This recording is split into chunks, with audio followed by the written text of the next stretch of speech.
moving right into our speaker agenda. It's my pleasure to introduce our icebreaker speaker this morning. I'd like to introduce a man who has struggled with communication on 2 continents. He has lived in 4 countries and has had to learn how to fit in and communicate when it often only meant body language in the beginning. He loves like no other, gives of himself freely and oftentimes to a flaw. He has made all the possible communication mistakes possible and then some. He is here today to share with us how he ended up as a business communication relationship coach. Welcoming Les Hill, Chief Communications Officer of Less is More Coaching, Communicating More with Les Hill.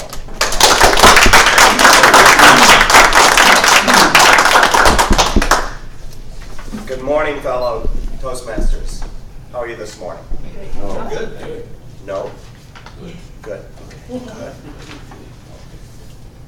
One of the things I'm intending to do today is actually practice standing behind a podium and not doing my usual gregarious out into the masses, doing some of the crazy things that I've done, cartwheels in presentations to shock the audience.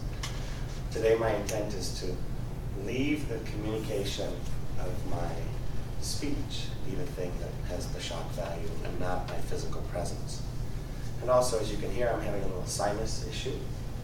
Therefore, it will be quiet for the first time. Some of you will be very, very appreciative. So yes, Lou, I was conniving to have you be my presenter this morning, so that in team, I would be the antithesis of you today.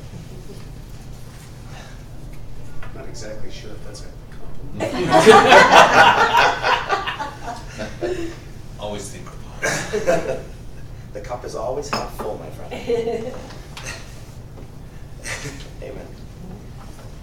As I said, I grew up and was born and raised in England. My father is Scottish and my mother is English. I can talk properly if I have to. At 5 years old, I went to boarding school. Very young age.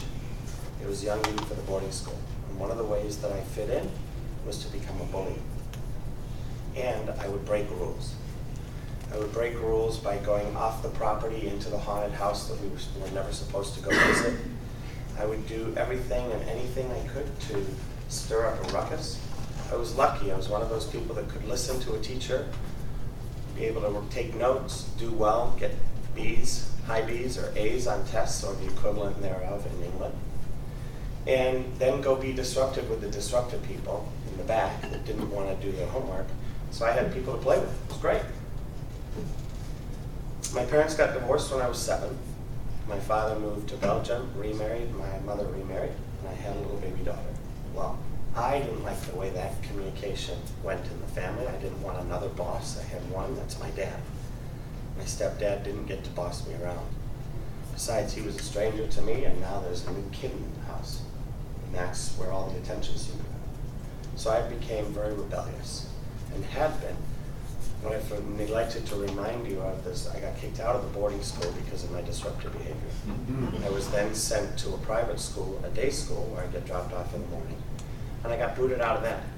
If you've ever heard of kids having to write something 1,000 times on blackboards, I have done 3 walls of one of those such statements. Learned very well how to write on a chalkboard. It's excellent. I can't even tell you what I wrote. I just know that I had to write it 1,000 times.